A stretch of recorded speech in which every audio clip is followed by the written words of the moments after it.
Tôi là con khỉ, tiếng Anh gọi tôi là monkey, và tiếng Ede gọi tôi là Diecra. Yeah, con khỉ thích gì?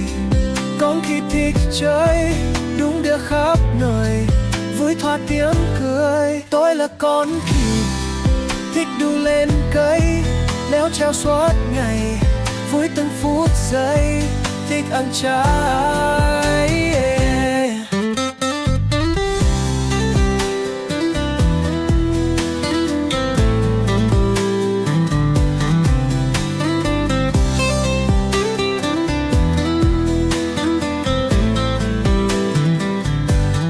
Tôi là con khỉ, tiếng Anh gọi tôi là monkey, và tiếng Ede gọi tôi là Diecra.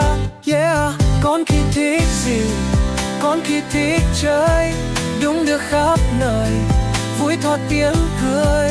Tôi là con khỉ, thích đu lên cây, leo trèo suốt ngày, vui từng phút giây, thích ăn trái cây.